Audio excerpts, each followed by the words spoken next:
Le Conseil constitutionnel s'apprête à organiser ce lundi la cérémonie de proclamation des résultats officiels à l'élection du président de la République le 12 octobre dernier. C'est la suite logique de l'audience solennelle de règlement du contentieux post-électoral tenue le mercredi 22 octobre au Palais des Congrès de Yaoundé. On s'en souvient, 11 affaires avaient été inscrites au rôle de cette audience.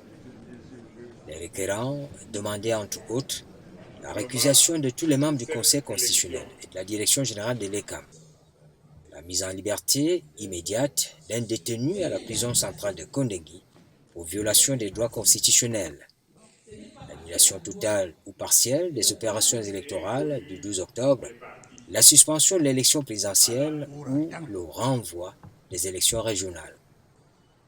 Sur l'annulation partielle du scrutin présidentiel, Dame Martine Daniel Belolo et Sono contre le ministère de l'administration territoriale, le RDPC et l'ECAM s'est vu opposer les arguments de droit contenus dans le code électoral. Vous avez bien suivi. Est-ce que vous étiez candidat à cette élection? J'ai participé à l'élection non seulement en tant que sonadier, mais aussi en tant qu'électeur. Et c'est tout d'abord en tant qu'électeur que j'ai saisi le Conseil constitutionnel. La requête de Belolo, Martine Daniel et Sono, irrecevable pour défaut de qualité. Armamba a déposé hors délai un recours ayant pour objet l'annulation totale de l'élection présidentielle du 12 octobre. Au lendemain seulement du scrutin, nous avons vu des manifestations, des candidats qui se sont autoproclamés élus en marge du code électoral. Et consécutivement, nous avons vu des manifestations qui ont eu lieu à Douala, à l'antenne communale départementale et l'ECAM de Douala. Nous avons vu les manifestations qui sont passées à Tchang. Fort de cela, de mon expérience de jeune leader pour la paix, parce que je suis jeune leader pour la paix, meilleur volontaire indépendant de la région de l'Ouest, nous observons donc que ce sont des signaux qui indiquent clairement qu'il y a des menaces réelles à la paix et au vivre ensemble qui peuvent susciter un soulèvement au lendemain de la proclamation des résultats. Pourquoi? Parce que une élection, c'est pour désigner un dirigeant qui va conduire tout le peuple. Mais si avant même qu'on arrive à la proclamation, il y a déjà des divisions, je pense que la proclamation des résultats n'est pas au-delà du vivre ensemble. Et la loi l'a prévu qu'en cas d'annulation, on a encore la possibilité, l'État ne s'arrête pas. Le président actuel continue à exercer et l'élection est organisée 20 jours ou 40 jours plus tard. Donc j'ai estimé au regard de ce qui s'est passé, des multiples appels que nous avons sur les réseaux sociaux, j'ai estimé qu'il était nécessaire d'annuler totalement l'élection présidentielle et de le reprendre pour préserver le tissu social. Parce que nous avons déjà eu une guerre dans le nord et dans le sud-ouest. Donc une crise post-électorale serait une guerre de trop qui va encore asphyxier les efforts que le gouvernement a déjà fournis en termes de construction du vivre ensemble et en termes, n'est-ce pas.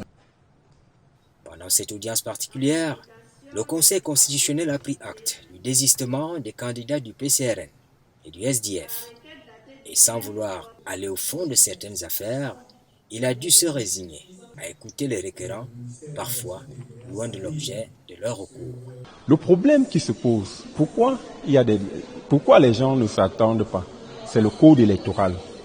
Parce que quand vous avez fait des décomptes, chez moi, par exemple, dans un bureau de vote, et que vous devez prendre les résultats de tous ces bureaux de vote, les associer pour aller à la commission départementale.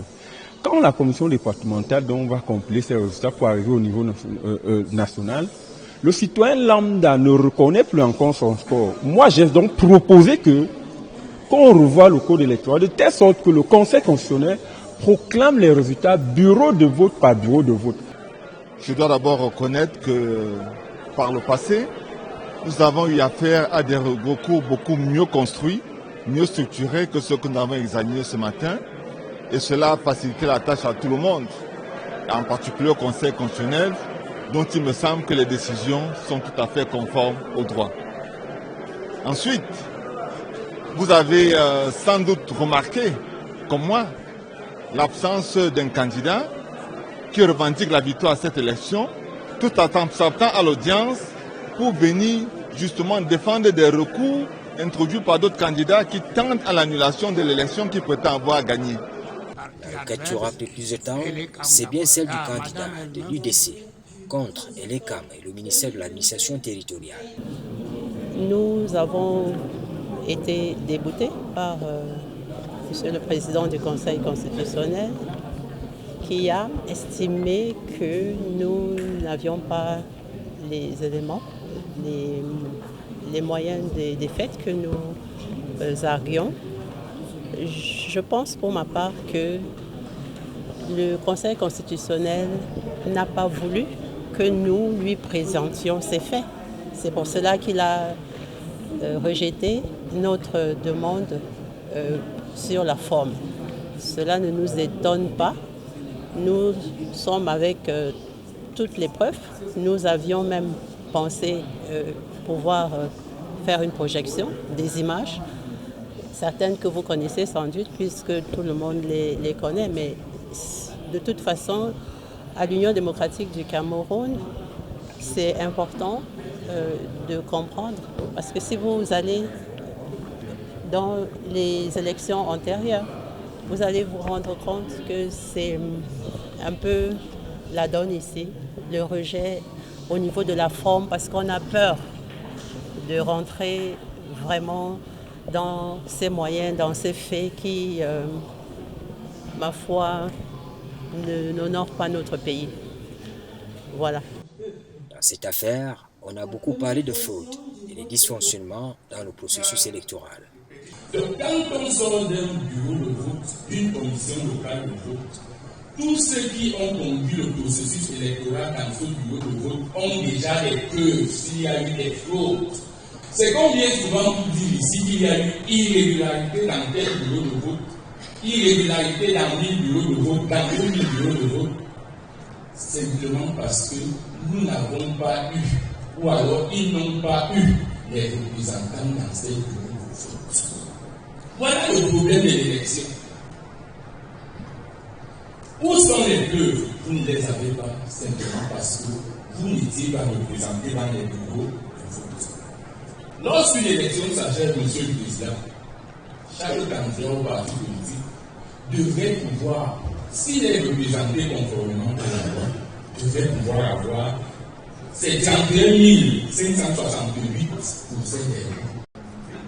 Monsieur le Président, nous sommes souvent amusés quand on vient nous dire, par exemple, le lendemain de l'élection, que j'ai gagné, alors que les procès-verbaux ne sont même pas encore arrivés, alors que vous n'avez même pas les représentants dans tous les bureaux de vote. Monsieur le Président, nous pensons que dans ce contexte, il est utile de permettre que nous sortions enfin définitivement de cette élection présidentielle du 12 octobre 2025. Il ne suffit pas, Monsieur le Président, d'indiquer à la volée les textes, mais il faut bien mettre à votre disposition les juges, les co-juges, la teneur des textes pour vous permettre d'apprécier la violation alléguée. Ceci n'a pas été fait, Monsieur le Président. J'ai envie de dire, nul n'entre au Conseil constitutionnel s'il n'est expert en droit. Nous venons d'assister, Monsieur le Président honorable membre du Conseil constitutionnel, de la part de la candidate Tomaino Dandoya, qu'un récital sans nous rapporter la moindre preuve de ces allégations. Pour les autres partis, on a semblé noter une certaine satisfaction au vu des décisions rendues. Le RDPC, en tant que parti du peuple, en tant que parti républicain,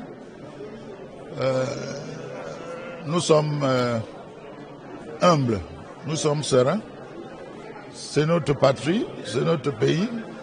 En ce qui concerne le candidat Paul Biya, tous ses avocats étaient bien présents et les mandataires qu'il a également désignés, parce que cela traduit deux choses, non seulement le respect des institutions de la République et la volonté de défendre les suffrages du candidat Paul Biya dans l'attente de la proclamation officielle des résultats par le Conseil constitutionnel.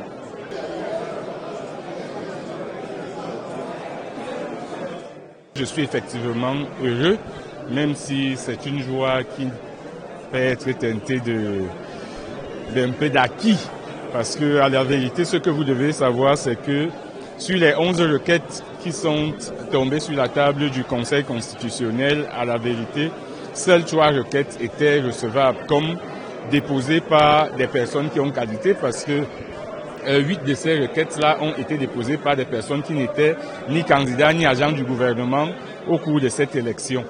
Alors, des 3 requêtes qui ont été déposées par les véritables candidats, 2 requêtes ont fait l'objet de désistements, notamment celle des candidats Cabral Libi et Joshua Oshi.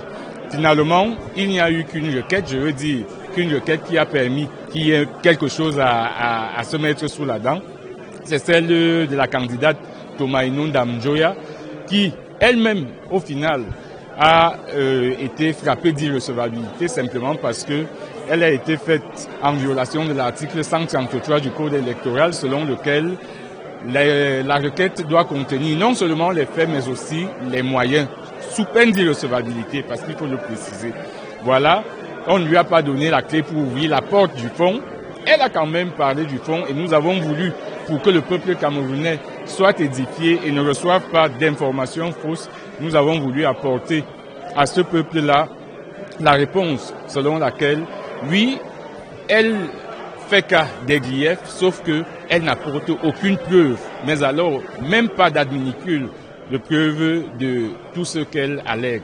Et je constate que l'ensemble des candidats dans leur majorité, je le disais tout à l'heure au pléthore, ont trouvé que l'élection a été bien organisée. C'est d'ailleurs pour cela qu'il n'y a pas eu de véritable contentieux.